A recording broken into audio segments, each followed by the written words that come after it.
Good morning, good afternoon, good evening, wherever you are listening from, and welcome to 1% Better, where we take a look at hidden stories in sport. I'm Xylon, and I'm joined, as always, by Dr. David Lipman. I've got your medical question for you today to see if you really went to medical school.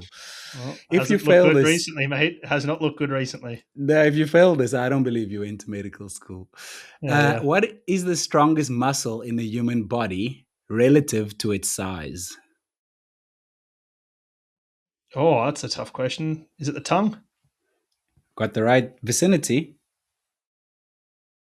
Then I have. Is it the masseter? Yeah, that's right. Yeah. The jaw muscle. Yeah.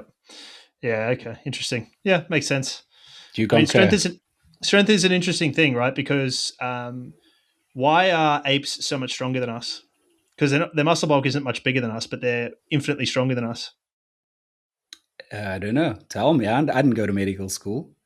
Because their tendon attachments are further from the bone, from the joints, so they've got better. Interesting. They've got better leverage. Right, Okay. so part of it's a muscle bulk thing. They are like some apes are undeniably like bigger than us, but a lot of it's to do with where the tendon attaches because it gives them a better lever arm.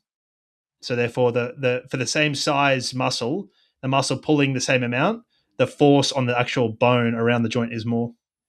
Why are they naturally strong? They don't go to gym. We seem to have to go to gym to be strong, to have stronger muscles. What do you think they do all day, and what do you do all day, mate? If you're not So at the gym, what are you doing? I'm on Instagram, man. Exactly. No ape on Instagram. He's in the gym 24/7. Hey, we've got to move around. So yeah, partially that, and yeah, that's probably the big reason is like what they do day to day, week to week, month to month, like life wise. Okay. So, Very interesting. Thank you. We are supported by Precision Fuel and Hydration. I must tell you, so obviously, regular listeners will know I'm still recovering from spinal fusion surgery 11 weeks ago. So I haven't been training, I haven't used nutrition, but my wife's been using my stash of Precision Fuel and Hydration. And the other day, she took some chews on a run and she didn't finish them. So she came back and left them on the counter. And I just remembered how good those things were. And I just wanted to eat it. It's just like as a snack, man. I came this close to eating it. So if good. it was a mint one, I would have eaten it if I was you. Like I love that mint one so much, man. It's a problem. It is a problem. But yeah, they are great. Thank you to Precision for their support. They also had a really good April Fool's post today. There's a couple of those products that I actually wanted. So yeah, good on them for that. They always do a good job on April Fool's. So that was awesome to see. So if you do want to support them and support the podcast and help yourself, we do have a 15% discount off your first order. The code is BETTER2026. It's all capital letters. And you can also just follow in our show notes. We have links to two different spots there, both of which will automatically apply your code there. One is for the fuel and hydration planner, and one is to book a call with one of their nutritionists to talk to them about, or sports science team rather, to talk to them about your nutrition strategy. What's happening with you? You busy building up consistency? Yeah, yep, it's been good. I've averaging I think 50Ks a week, thereabouts, maybe a bit more the last couple of weeks. Probably 10 days worth of not hating running at all, which is good. It's positive. Went to see the physio this morning, saw Aiden, Irish physio, and my jump metrics are going up. Tendon's looking like, its output is good. So we're getting there. I'm back to and my strength deficits have normalized. So yeah, mate, it's all looking positive. So let's see. I'm not excited yet, and I don't know if I will be, but I'm happy and content. So it's good, mate. It's real good. Were you back in the suit yesterday? I saw your Strava update was something to go with regards to back on the suit. I assume that's a heat training suit on the treadmill. Yeah, so we talked a bit about that room that I have my treadmill in is pretty small and it has a heater that doesn't turn off, but we've turned the heating in the house off. So I put the suit on to try and get the similar load because it's a way for me to get more cardiovascular load without loading the tendon up. Because the tendon, I'm still running, 450 per kilometer, and I can't really go much faster than 440 per kilometer without it getting angry. So to keep the tendon happy and to allow my progress to carry on, I'm loading up the cardiovascular system more and then doing some intervals on the rower afterwards to sort of get some output as well. So I was in the heat suit. It's just really unpleasant, man. Geez, that thing's unpleasant. Oh, why don't you run outside with it? Why don't you run outside in the suit? I've done it. Your neighborhood. Really? I've done it. Yeah, I've done it before. You're not been arrested. Why would they arrest me, mate? What's illegal out running in a bloody suit? People just look at you weird. They're like, is that guy's running in a hazmat suit? Should I be running from something? Exactly. Is there something? You're a danger to society, man. Like, no, I'm just doing some heat training. Yeah, I've done it before. I was doing it quite a bit on that, like when we were on the pod. I think we might have talked about it, but yeah, I've done quite a bit of it around the Thames. So yeah, I mean, boxes exist as well, so boxes do it. Why can't I? Yeah, I'm also same as you. I don't want to get excited yet, but I'm slowly starting to feel like an athlete again. I've started working with the local biokinetist, and I'm on a phase 1 strength program. The good news is the work I'd been doing with the physio was already part of phase 1 rehab, so she was very impressed with where I am in the system. She said, I'll come back in 4 weeks' time for a measurement. Usually, people with this kind of surgery, she sees them in 6 weeks' time, but she has a feeling that I will progress very quickly. So that was positive because with all the measurements she did and the flexibility and all of that, I failed all of those tests as normal and felt like a failure. So it was good to get some positives at least. She did one of these like hip measurements where they measure your flexibility, the degree of your flexibility. And I think my one hip was like 62 degrees and the other was like 68 degrees. And she was like, okay, so you're not a gymnast. So I was like, oh, what do gymnasts get? Do they get like 100? She's like, no, way over 100. I was like, which way was this? Was it a hamstring? yeah. Was this a hamstring one? Yeah, Yeah. okay. Yeah. She said we have to get you up to about 80. We'll do that in a few weeks. So. Yeah, well, I've seen you move, mate. It doesn't surprise me your hamstrings are tight. So, yeah. What Can do you they touch your say? toes? What do they say? Short hamstrings, fast sprinter, talented Yeah, runner? well, actually, you're not far off. Flexibility is inversely proportional to tendon stiffness, which is or to stiffness, which is helpful in running. But mate, can you touch your toes or not? Yeah, very easily. Can easily. Well, I haven't tried since the surgery actually because I'm not allowed to bend. But yeah, in my Yeah. life, I can generally touch my toes. Okay, interesting. It's just because I guess you don't need much hip range if you're short, so that makes sense. Yeah. We are supported by Stride running power meters and we're going to involve them. We won't talk about it too much now, but they've shipped some pods to me, which I'm going to try to use in my rehab and recovery. And we're going to use that, but we'll talk about that some more in the future. I'm excited about it. But did you see, is Holly Lawrence using Stride? Did you see the reel she put out? Yeah. It's a really interesting reel, actually. It's like she was talking about some of the stuff that I've been seeing with my stride data, which is asymmetry between left and right leg. So if you've got the duo and the subscription there, you can see the footpath. So like where your foot actually was in space over time, the average of it. And it was really cool to see her changes. I've seen something similar to her. Mine hasn't been as big a difference because it wasn't as big a delta to start with. She makes an interesting point there, which is like it's quite a complex picture. She thought one thing was driving it. Maybe it's something else that's driving it, but I've certainly seen this, with respect to my Achilles. It's like I had this asymmetrical, I was weak on one side on the symptomatic side, right? So I had right Achilles and then right hip weakness as well. And the question is like, was the hip driving the Achilles? Was the Achilles driving the hip, or like what's the relationship there, or is it perpetuating? So anyway, we've addressed the hip; it's back to normal and it's good, and the strength is good, and the Achilles is feeling better again. Maybe unrelated because it's you're attacking multiple things at once, but the direction of those relationships is hard to understand. But I think the prevailing point is there's no advantage to being weak, especially in the hips. Now, there's an argument that you may be better off if you are strong enough. You may be better spending that time doing something else. But again, it's 3 minutes. Like you want to do 3 minutes of extra running, go for it. You're welcome to do 3 minutes of extra running and try and tell me that you've got nothing else. If you can't find 3 minutes in your week to do some rehab, then yeah. But it's interesting. It's cool to see that data come to life, especially for someone like Holly, who's coming back off pregnancy, doing all those things. So, really cool. So we appreciate Stride and their support of the podcast, and do go check them out. We do have a link in our show notes. Let's get to some community shout-outs. Welcome to all new listeners. We appreciate you joining the community. You can engage with us on Strava. We've got a Strava group under 1% Better. That's all written words, 1% Better. Same on Instagram as well, 1% Better Pod. Check us out there. Boris Cortez commented on our Strava group. He got a 6-minute PB at High Rocks going 76.50. I have no idea if that is good or not, but the PB is good, Boris. Let us know if that's a good time. It's worthwhile thinking about this like a half marathon time. Okay. Oh, interesting. So that's very good. That's very good. Yeah, it's there or thereabouts. Like the elites are probably a little bit quicker than elite half marathoners. But it's right there or thereabouts a half marathon in many ways. So I tend to just collapse the two together. If you're impressed with it, if it would be an impressive half marathon time, then it's probably an impressive High Rocks time. Yeah, that gives me context. We've called out High Rocks Times year on year before, and I had no clue if it was good or not. But that's actually a really good context. Thank you. Also, shout out to Vasily Permitin, who won the Kavkaz Run 3K. He ran 3K in 9 minutes and 2 seconds. Imagine that, Yep. getting out of bed for a 3K. That is quick. I think it's good. I think people should be racing short distances. This is something Mario Ferroli, previous guest, and I agree on. Like, if you're a marathoner, you should be learning to race a 5K. It's going to help your marathon, both the speed development that's required there, or relative speed development. It's probably not true speed, but also the racecraft and those sort of things. It's another opportunity to try. You can race 5Ks pretty regularly. I think that means that you get more opportunities to learn about racecraft, to learn about those things, which are going to help you on race day. So I think there's a lot of value in this. I think people should be, it's a bit of a temptation to only race half marathons and marathons. I think the best thing you could do is race 1 to 2 distances down from what your goal race is.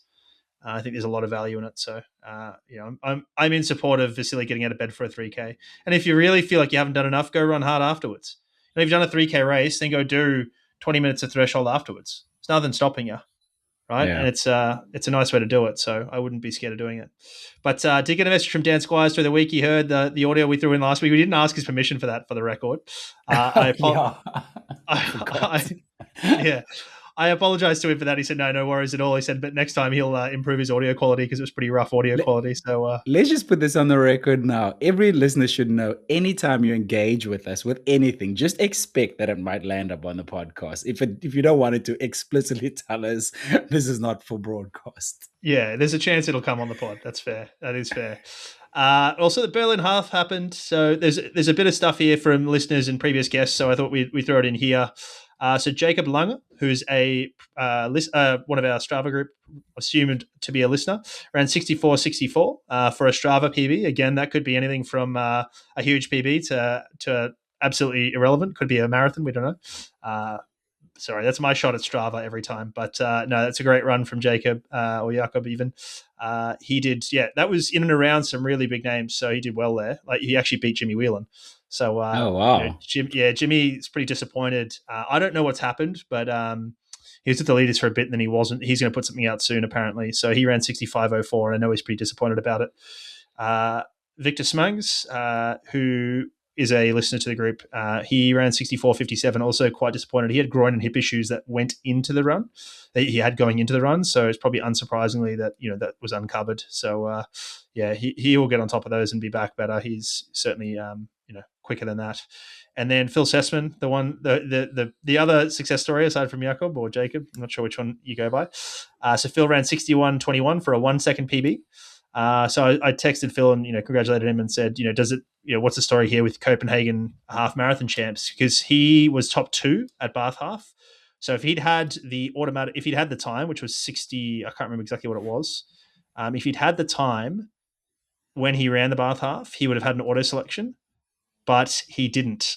So as a result, he's now at the mercy of the selectors, and they select in August. But he's also got the European Marathon Champs that he's running in Birmingham, which is August 16th, and the World Half Champs are September 20th in Copenhagen. So the point there being, he thinks that there's a chance that they may not select him because he's running the marathon, like a month before, which is kind of reasonable, but also like you hope that they select him because he got top 2 and did whatever. So who knows?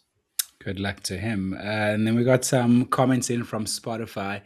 Jack Stevens said, many thanks for answering my questions. So insightful as always. Also, surgery is booked. Keep up the great work. I saw he made this comment and you didn't realize he was joking in reference to the comment last week when I said, just go and book the surgery. Yeah, exactly. So I freaked out a little bit there, but it felt really bad. After saying like, oh, you'll be right, you're not really injured, I was like, oh no. So no, good. I'm glad Jack's got a sense of humor. My apologies, I didn't pick it up. So yeah. And then Matt said, great episode, good chat about the heart rate. Alistair Courtney said, cheers for the response, just trying to get ahead of the injury, but probably as usual, too keen. Did you ever respond to that?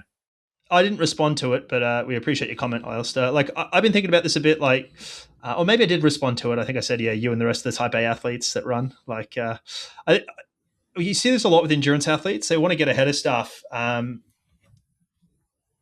try to be one of these people, and certainly saw practitioners who did this, where you give people, it's not about what you can't do. You certainly tell them what they can't do, but you give them a bunch of stuff to do because it's helpful. So I used to work with the physio where we do this. Is like you've got a bunch of homework to go do. So like it replaces a little bit the habit of training and do the rehab. All right. So I think it's good. I'll never forget this one girl I had. She was basically on a scholarship. She was chasing a scholarship for a Div 1 basketball program in the USA, NCAA Div 1. She ended up getting it and was going over there and had a bad ankle sprain. It was in a moon boot. And I was like, that's fine. And she's like, I'm really worried. We've got this. I'm going to turn up to training camp, but I've just been recruited and I'm from Australia. Like, maybe they're not going to, maybe it's going to be a problem. And I was like, don't worry about it. I'll get you fit. And I got this girl so fit. She won all the conditioning when she went back there. She just got out of a boot and won all the conditioning because she was so fit from all the extra work she'd done on the bike. I was just putting her through horrific intervals on the bike. And, there's always something you can do. The question is just what. So I think Alice has got the right approach. The question is just like, is that going to be, tendon stiffness itself? Is that going to be the limiting factor, or will that develop anyway? Is there something else he could do that's part of it, right? That's part of getting better, right? So, and maybe he's doing that. Maybe he's doing sauna. Maybe he's doing some swimming. Who knows what he's doing? But best wishes on the recovery, Alistair. I don't know the pain of a stress fracture. I've had a stress reaction, not a stress fracture, but hoping everything settles down for you. Thanks so much to you for interacting and engaging with us as always. If you're listening on Spotify right now, leave a comment, question, anything you want. We love hearing from you. If you do like to get David to answer a question you might have, you can also DM us on Instagram. And then if you haven't subscribed to the podcast yet, please do so now. It will really help us. The last few weeks have been incredible. Our last few episodes are like some of our most listened to episodes. We're going from strength to strength, and that is thanks to you. You are really helping us grow. We appreciate that. Let's have a look at what's come across my desk. Some quick bits for you. The first one being, did I hear this right? Josh Kerr is going to try to break the mile record. Now, as I understand it, this record hasn't been broken in a while.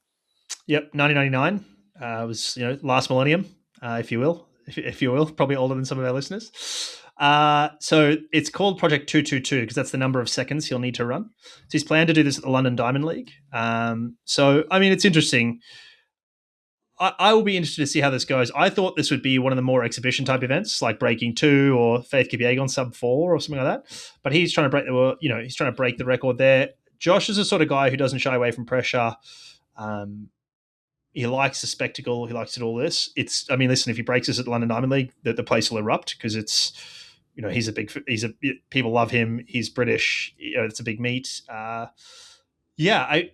There's already been a huge media push, and that's a big part of why he does this, right? Let's be honest. Like, he's with Brooks. Brooks is spending a bunch of money at the moment. They're trying to sort of gain some market share in the trail and road spaces. So, yeah, I'm interested to see like how realistic this is for him. I mean, he's not. I should probably have checked his PB, but I envisage him not being super far off. But otherwise, people would have laughed at him. But he also needed to be paced well, so he's probably got paces there for it. We're going to talk a bit about pacing later, but he's probably going to have paces set up for him so that he can get close to this.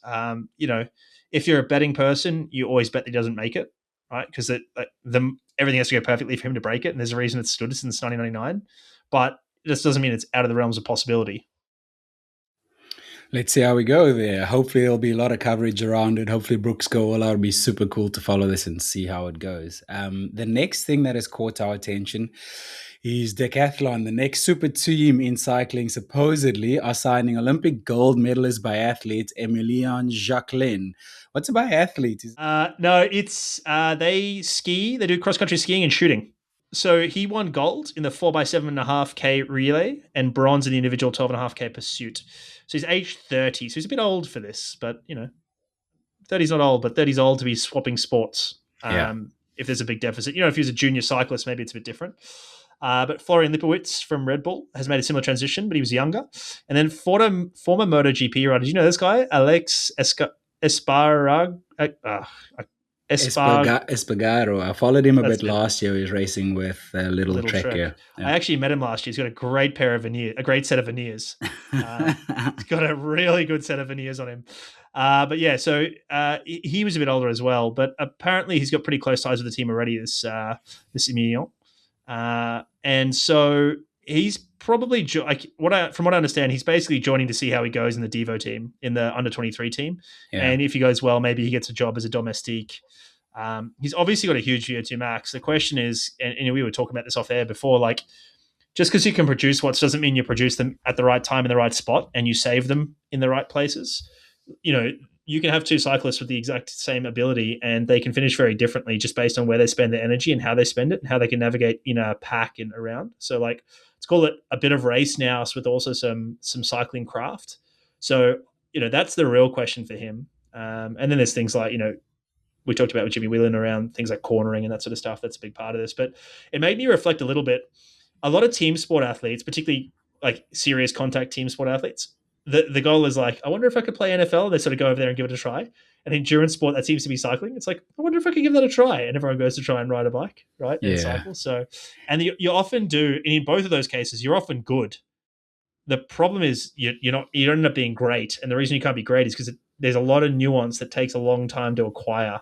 So if you've not done a lot of it, it can be quite hard. There's so much more to cycling than a high VO2 max, man. Just the power you lose, the energy you lose in being inefficient on the bunch, inefficient through corners, all those things. I saw the photos that they put out of him with this press release, and I need to be very careful with my words here. Let me get this right. He looks in incredible shape. He looks like an athlete. If you see him, he looks like an athlete. He does not look like a cyclist. Now, what do I mean by he doesn't look like a cyclist? I don't know how to explain it. I've just been in cycling my whole life since I was 12, 13 years old.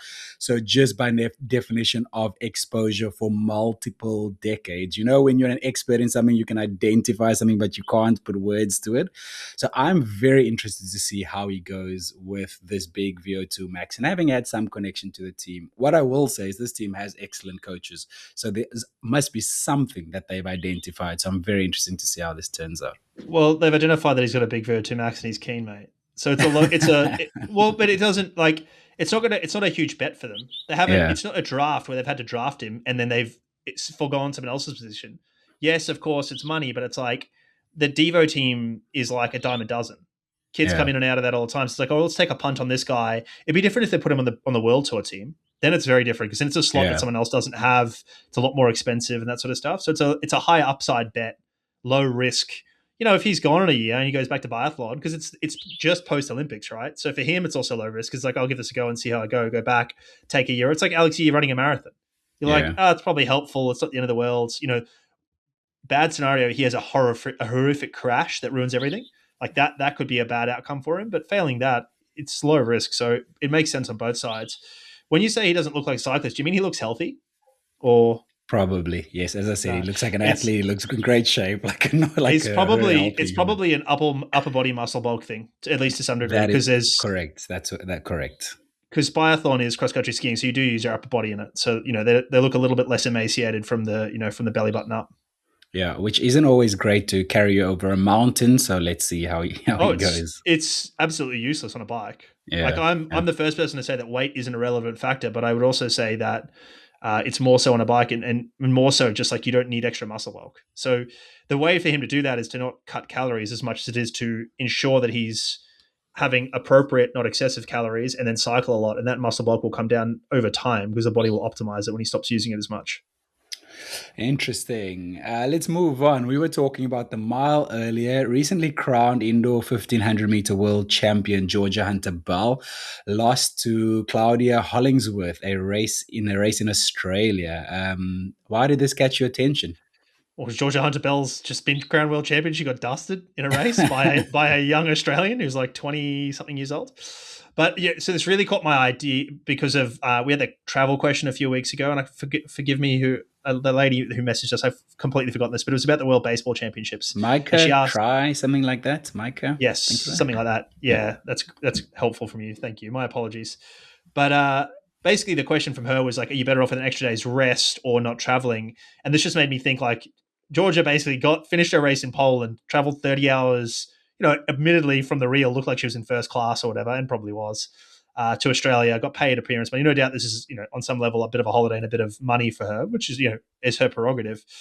Traveled for like 30 hours and then races, in a big meet in Australia, which is a tiny meet in the world because, track and field in Australia is not a big deal. And gets dusted and got dusted in a race that would have suited her. It was a relatively slow race. It finished in 4:01, which is relatively slow for Georgia. And as it's progressing slowly, you're thinking more and more, geez, Georgia Hunter-Bell's kick's coming here. She's an 800-meter runner. Like, this will be great for her.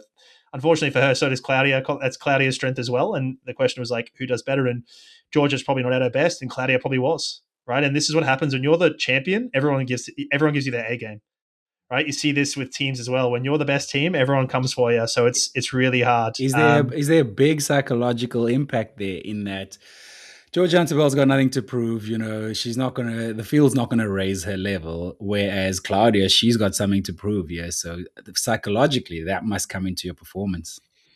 I mean, there's lots here. Claudia's got a real good bit of what the Australians would call mongrel about her, which is like she just she's real tough. Like, loves a bit of sort of Georgia comes up on her late in the race and she grits her teeth and goes again. Like, it's that sort of stuff. And she's also young, developing. She's young to running. She's young, period, but also young to running. She came across, I think, from team sports. So there's lots to like about Claudia's potential. She was an Olympic. I think she made it through one of the rounds last year in the 800, I think it was. So like, she's got high potential, and this just speaks to that.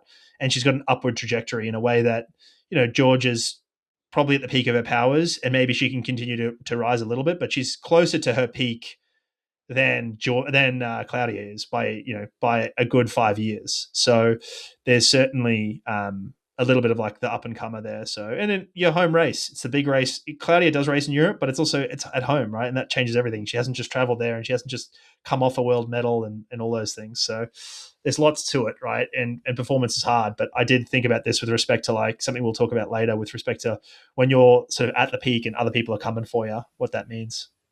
Yeah, I often before I was injured, race my 6-year-old nephew when he comes and visits me at home here and we race in the garden. I always beat him because this is my turf. I'm not going to let a 6-year-old win on my background here, man.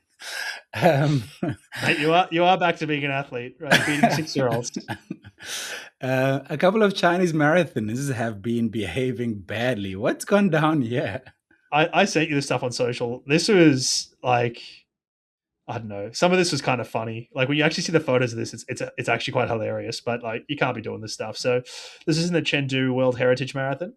I'm glad they've been punished, and both were disqualified and banned from marathons in the Sichuan region for 2 years. But one lady stopped, did the splits, and then did like a heart sign with her arms for a cameraman. But there's like people all around her who've like not realized this was going to happen, and so like they've got to jump her and whatever else. So that it's obviously not safe. I assume that was pretty early in the race, or she was in a big group. Maybe she was sort of 4.5 hour, 5 hour group going through checkpoints. So like, or going through together in a big pack. So yeah, she got disqualified. And then this bloke, and I thought this guy was doing a normal amount of this. He was doing an absurd amount of this. I thought maybe he was a little bit excessive, but this was ridiculous. Did you see this guy with a drawstring bag full of gels? There's like drawstring bags you get from the expo. Yeah. It was like full of gels. Oh, I saw. Yes, I saw, actually. That's like me in an Ironman. No, it's way worse than you and an Ironman. That's like, I saw it was packed. Yeah, he went shopping. He went on a raid. Yeah, I couldn't believe it. I was like, how do you feel good about standing there and just taking 20, 30 gels at a time for every possible thing? Plus, like, it was crazy. So yeah, I just thought I'd bring that up for the people who are trying to get their money's worth out of the bib, so to speak. And then yeah, these guys are going the next level. And then next up, what is this interesting race you found in Germany? Yeah, this cropped across my social media timeline, and I just like this psychologically. It's called 99 laps. So 99 athletes started, and it's a 1.2 kilometer loop. It starts every 15 minutes. And the last athlete to finish each loop is eliminated. Oh, and I love that. There's a race on cycling on a track like that, an elimination race, yeah. Yeah, and so this is actually, this used to happen a lot in Surf Ironman in Australia, which was big in like the early 2000s. It's not like an Ironman as listeners would know, but it's Surf Ironman. They do paddle skiing and all sorts of stuff anyway. And they called it the eliminator format there. So it's just, there's a huge technical aspect to this. It's like, how fast do you go early? How do you, how does it go, progress through? And it gets really interesting. So I'd love to watch this, not so much early, but probably from about, given it's every 15 minutes, probably the last hour and a half, 2 hours. Be interesting to watch. Must be so interesting from a tactical point of view, because you don't want to waste too much energy too early, but also you don't want to be too conservative where you are in danger of being eliminated. Well, I think the reality is the first 50 are probably in a different class to the last 40, right? Like, that's the reality.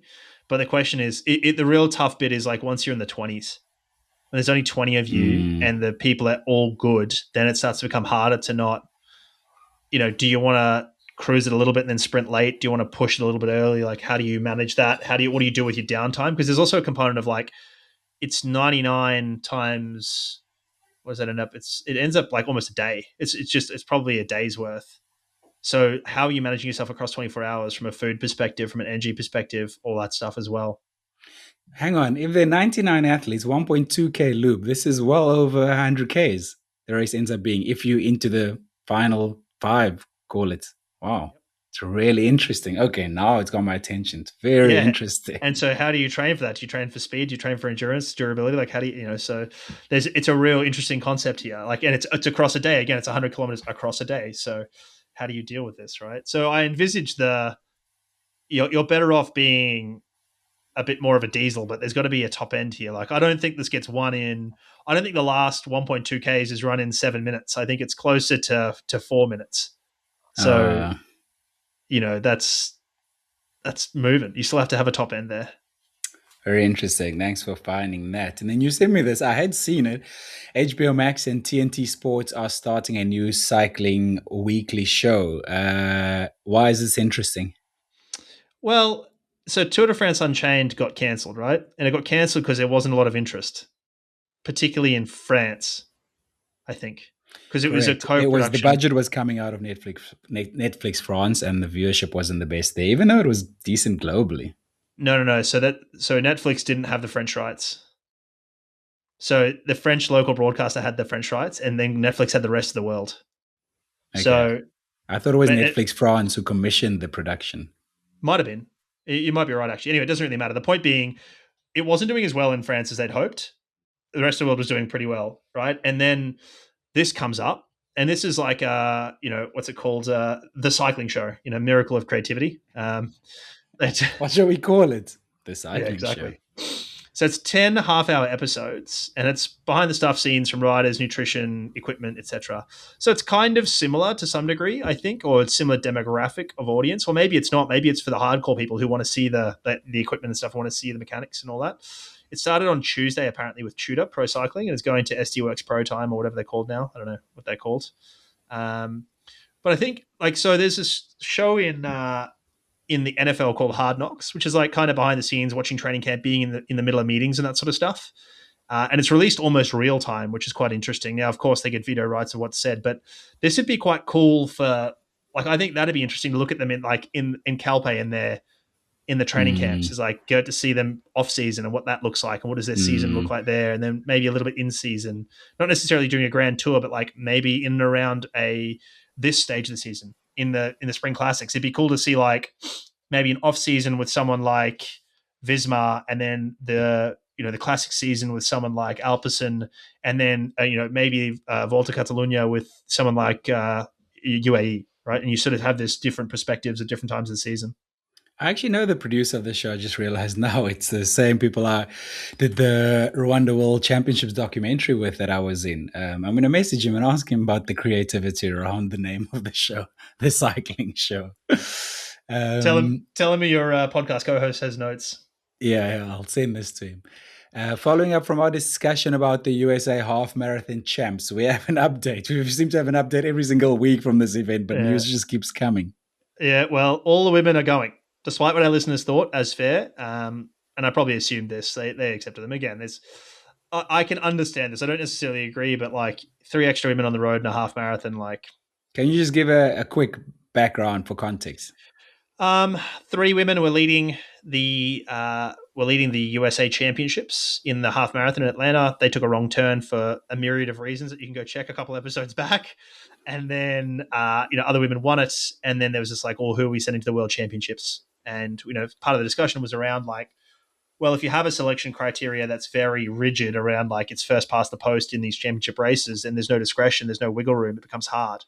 And this is the downside to that when something goes wrong like this, right? Because these women, I think maybe it was 2 of them. I don't know. I can't remember exactly how many were selected. Maybe it's 2 to 3 that get selected. And, these women 3 of them were out front, way ahead, and then went wrong for a period of time and then ended up coming quite a bit further back. And so, and graciously, the women who ended up getting top couple were like, hey, this isn't, really ours. But you also, the discussion at the time was there was prize money given, and Atlanta Track Club gave prize money to the other women as well that were going to win, which is all fine. But there's other things like lost opportunities, sponsorship, podium moments, media, all that stuff, right? That is lost and you can never make up for. So this is quite interesting to see this, because like there are some, and I know this for a fact, there are some shoe companies who will have like World Championships appearances to be not just bonuses, but like potentially if you don't make the World Champs, we are dropping you. Yeah. So like it's not an insignificant thing whether these women go or not.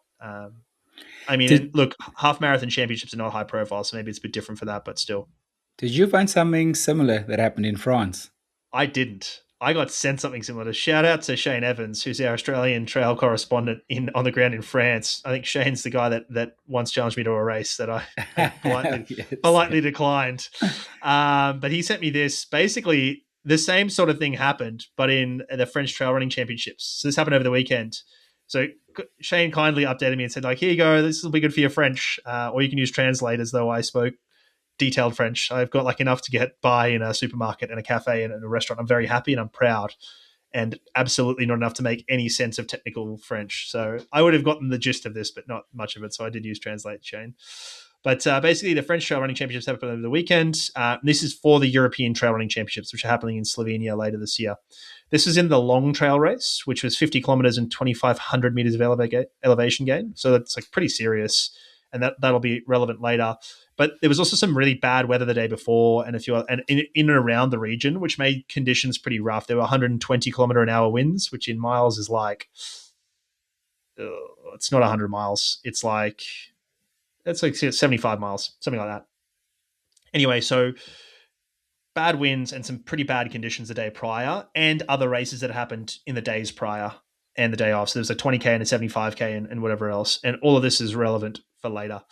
So basically, the top two men and top three women were good to racing for selection, basically. I'm not sure why it was only 2 men and 3 women.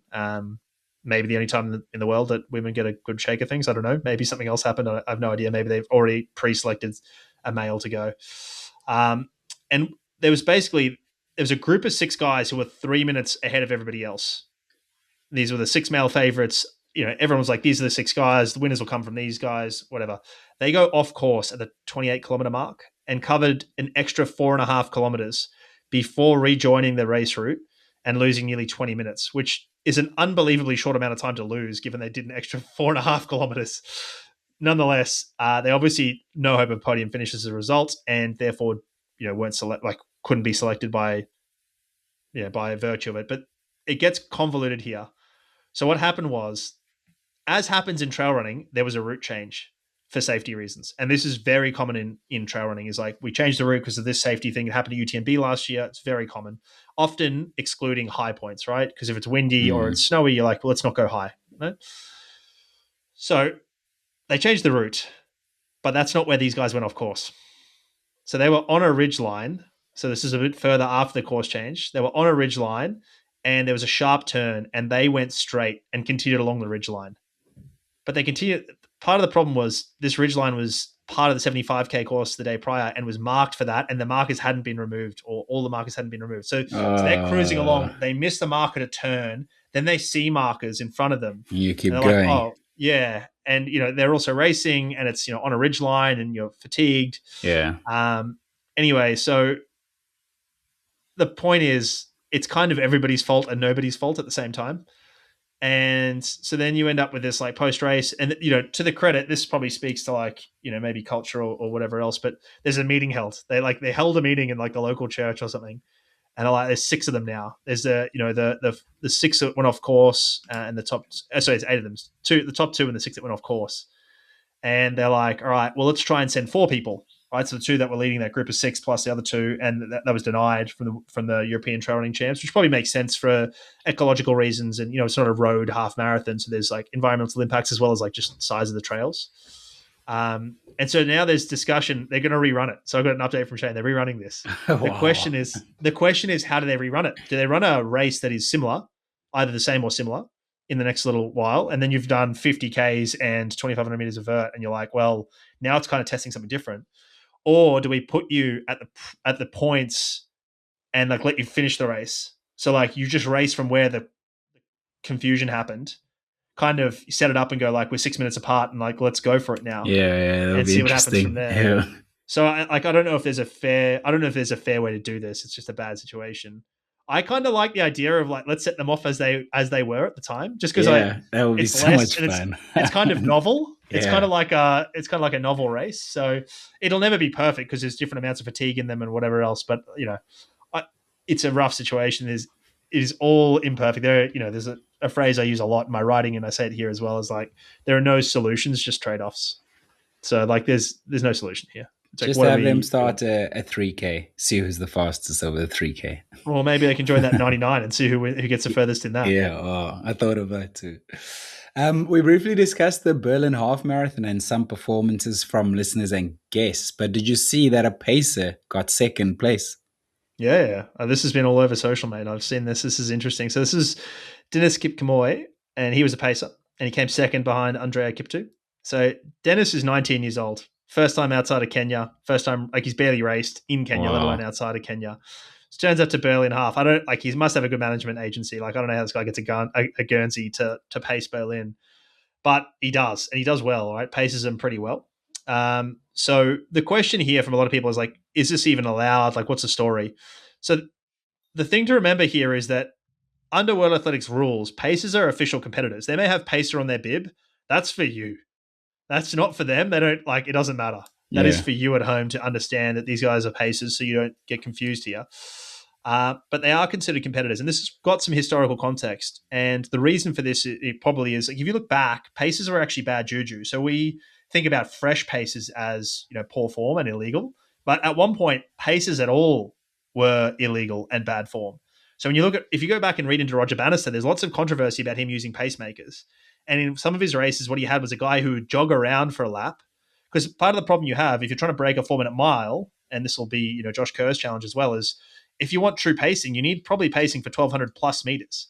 So somebody's going to be able to do almost a 4-minute mile in Bannister's case, or almost 222 seconds in Josh Kerr's case, but also not want to race you. So that, like, there's not many of those people around, right? Yeah, good point. So what Bannister used to have was he'd have someone jog a lap, and he would lap that person, and then they would run fast for when they picked him back up. So basically, they would get to their second lap when he was getting to his third lap, and they would run a hard 400 from there to help him pace his third lap, so then he could then run his final 4. Or maybe they pace him 600. If the pace is fresh and close to your limit, they could break you. Exactly. So anyway, this is kind of what happened with Roger Bannister, and this is, again, interesting controversy that we're not going to go into here. But this is also why men can't pace in a women's only race. So men can't pace the London Marathon, they can't pace a Nagoya Marathon, etc. For the women. Women have to have female pacers in a women's only race for this same sort of reason, right? So there's historical context here for, like, you might not be planning to finish, and we may not, care if you finish, but you can finish, right? So this is also not the first time this has happened. So probably the most famous example of this is in the year 2000 at the Berlin Marathon. Simon Biwott won the race as a pacer. And then in recent years, Sebastian Sawe, who people would know from, we talked about him with Adidas getting extra testing around running really fast in Berlin. So he won the 2022 Sevilla Half Marathon as a pacer. So there's form here, right? This has happened before. But what's more interesting, and what's probably surprising people more, is how good this kid is. Because if you look at the splits here, and I didn't see the race because I sort of was recovering from a night prior where I was out late, not drinking, but, sleeping the next morning. But if you look at this, the leaders through 10K were at 27:49, their official split. He was at 28:07 because I think he was pacing Amanal Petros, which was ended up being third. Amanal was third. Yeah, he's a German record holder. He almost took the European record back from, or took the European record from Andreas Almgren, but he's got the German record.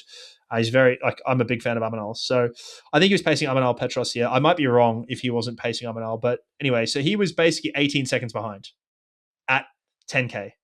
Then at 15K, the leaders are at 41:55 and he's at 42:07. So he's now 12 seconds behind in 15 kilometers, right? So he's made up 6Ks over 5 kilometers. So he's made up 6 seconds over 5 kilometers. Yeah.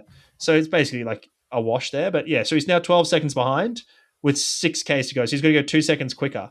But if you then see this footage, Not only does he make it up to the guy, he makes it up to the guy like the guy was jogging, the leader. Then he's talking to him, and then they bump fists, and the guy goes off, and he's clearly jogging through the line and let the other guy win. So the point here is he could probably have won and won easily by probably a good couple of seconds here. Decided not to. Obviously, it was a payday discussion. Is my guess here is that he's going, listen, mate, it's my first time. Intrigued. I'm going to hop onto YouTube and go look for a replay of this. I'm very intrigued now. He was also talking to a bike at one point, so there's some discussions about whether he was asking what the story was. Maybe his English isn't great. I don't know. I don't want to assume it is or isn't good. But there's also probably a component here of like he's getting paid to turn up, no doubt, to pace. He's probably getting paid because generally with pacing jobs, you get paid the further you go. Of course, not all the way, but like he probably got paid a certain amount to get to Amanal to 10K and then to 15K or whatever. Probably 15, given he probably went from there. So maybe there's even a discussion around sharing some of the money because like this is a bigger deal for the other guy winning than it is for him to win because he's still going to make a big deal, right? This is still his first race. He's still, all that. So there's also some, familiar. There's reports that he wasn't familiar with protocols and stuff. But looking into him, there's not a lot of info on this guy. Like I can't even find his birthday properly, and there's not a lot of info on him other than he's run a couple of races in Kenya. But the thing to remember here is that he's obviously got great capacity here. This guy is obviously a good runner. And effectively, because people are going, oh, geez, he was so quick and he bridged up so quick and he did so well. It's like, well, he bridged up 12 seconds, probably in a couple Ks. That's, 5-6 seconds a kilometers is not easy, but it's not terrible. And effectively what this guy did was he did a moderately hard 16K with a hard 5K. Maybe not even 5K, like 4.5K. And it's not physiologically out of the question. That the problem we don't have is we don't know how fast he is in a half marathon. Like if this guy's a 58 or a 57 minute half marathon guy, yeah, of course he did this. Why are we surprised? Of course he ran 59 minutes with ease, right? We just don't know that. So that's what's so interesting here is like, what's this guy's ceiling? Like, and where's he come from? What is his name? Dennis Kipkamoy. Yeah. Okay, let's keep an eye on him. Let's see where this goes. Just and remember be careful that name. Be careful if you go looking him up. Even on World Athletics, there's another one. There's another Dennis Kipkamoy. So like, you'll find him. I was like, because I'd heard all this stuff from other people, and I went to like do my own research because that's what we do on this podcast. And I'm like, what are you talking about? He's never raced out of Kenya. This guy's run all these races, and he went to college, I think, and like he's done this. And then I'm like looking, I'm like, oh, I can't believe these people did no research on this. And then I looked again, I was like, oh no, there's a second one here. This makes more sense. So yeah. Interesting. As I say, I'm going to go look him up on YouTube now and have a look at that replay. I'm interested to see that. Should we move on to the doctor's office? Do we have anyone in the doctor's office this week? Yeah, mate. Connor Mantz, the big dog, the big American dog. Yeah, he's pulled out of Boston. So his injury is not progressing as he'd like. So he's pulled out of Boston.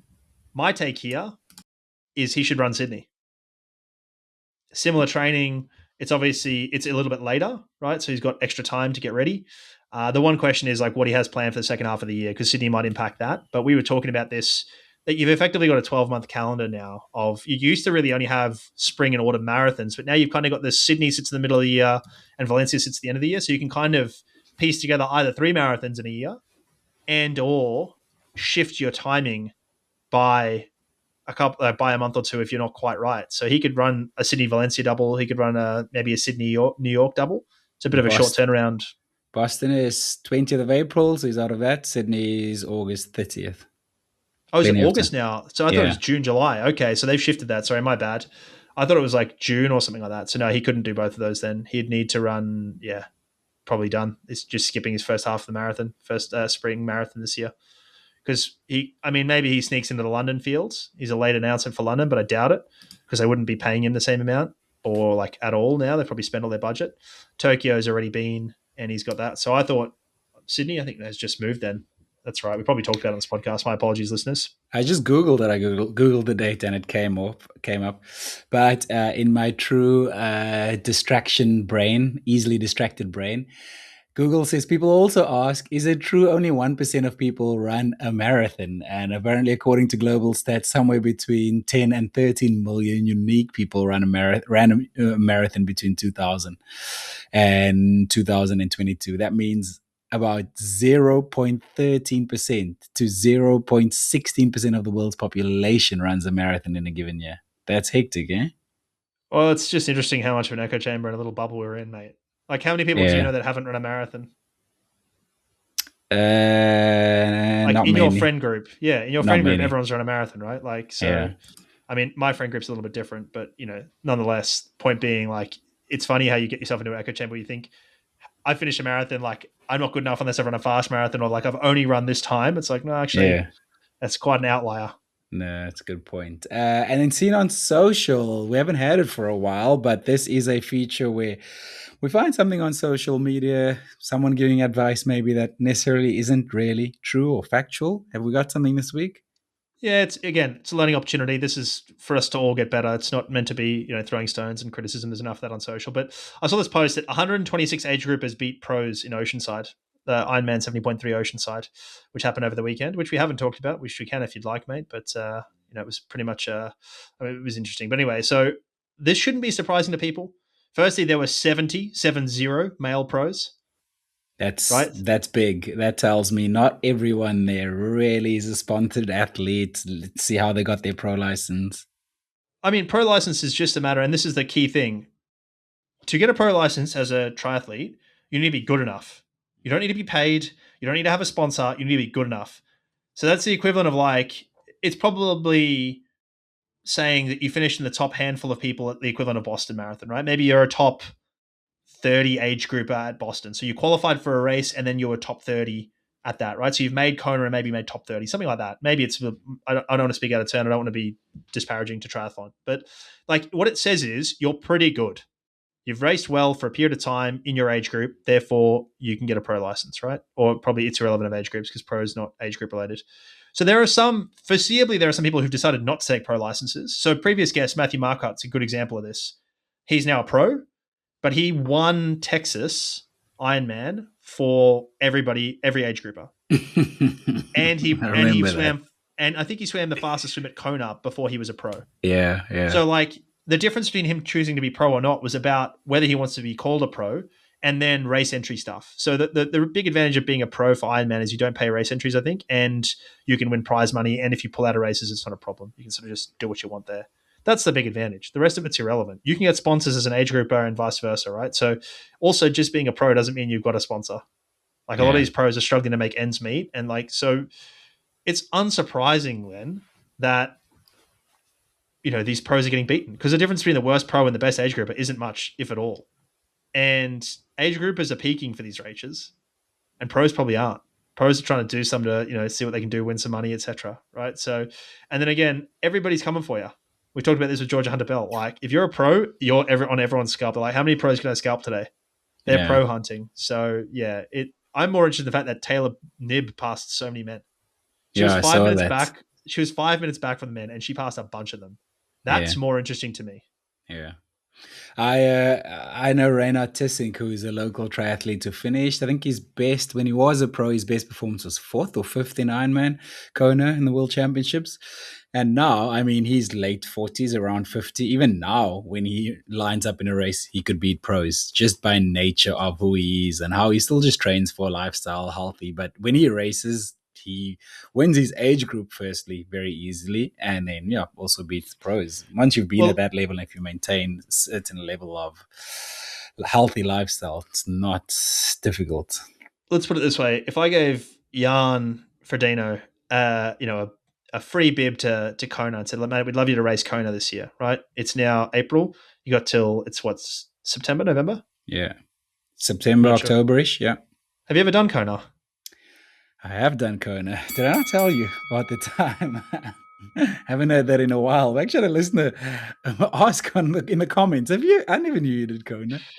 Yeah, exactly. So, point being, it's later in the year. He's got basically 6 months. If I gave Jan 6 months and said, "Mate, just do a bit of training, make sure you don't embarrass yourself," I'll bet you Jan beats a good portion of that pro field. Absolutely, So, absolutely. Yeah. and he's retired for a good period of time, so it's worthwhile remembering that. So, yeah. Right. Before we get out of here, what are we watching this weekend? I will be watching Tour of Flanders, one of the biggest cycling cobbled classics in the world. It's always an exciting one, always throws up big talking points. So looking forward to that on Sunday. And then football is back. FA Cup is back this weekend. So good to have some English football back. What are you watching? How's our team doing, mate? How we going? Man United. Yes. Brilliant, because we're out of all of those competitions, so we're not playing for about 3 weeks. And if you don't play, you can't lose. So we are wonderful. Actually, the team's doing Undefeated. well in the league, third in the league. Very likely that we'll stay third, maybe even second, fourth if we have a bit of a wobble. But Champions League football next season is pretty much guaranteed. So unbelievable turnaround this season. Well, it's also going to be an unbelievable turnaround next year when they all of a sudden have to play so much and they're not ready for it. Yeah, yep, going to be a big transfer window. Yeah, interesting. Well, that's good to hear. We're undefeated for a whole 3 weeks, mate. That's good to hear. Exactly. Mate, I won't be watching much. We're off to Amsterdam for the weekend, so I will be there doing my thing. We don't have internet in the place in Amsterdam, so no internet means no TV and no anything else. So I'll digital detox, and that'll be good. Good. Highly endorse it. I'll also be trying to do that over the weekend, Saturday and Monday, especially Friday, Easter Friday. I got to work covering a cycling race in France, but see how our guys go in Flanders on Sunday. If we get a podium or victory, I'll have to do some work. But yeah, Saturday, Monday, also look for a good detox to slow down this crazy, I don't know, rat race that we're in, man. Crazy world that just keeps spinning more and more and more. Well, it's hard when you got to fund like your property empire and you own elephants in your backyard and you do all that stuff, mate. Like it's hard to keep that going. Listen, I had a meeting with my financial advisor today. I'm not retiring anytime soon, which is very sad. I wondered why he gave me such a delicious cappuccino when I arrived, some biscuits. I had calls to do afterwards, and he's like, use our beautiful offices. And then I realized it was because he's giving me depressing news that I'm not retiring anytime soon. So he was buttering me up. Okay, let's get out of here. Thank you so much for downloading, streaming, sharing the episode. Please subscribe if you haven't done so yet. A big shout out to Precision Fuel and Hydration and Stride Running Power Meters for supporting us as always. We publish a new episode every single Friday. David, thanks so much for putting this one together. Thanks, mate. Talk to you soon. Catch you on the next one.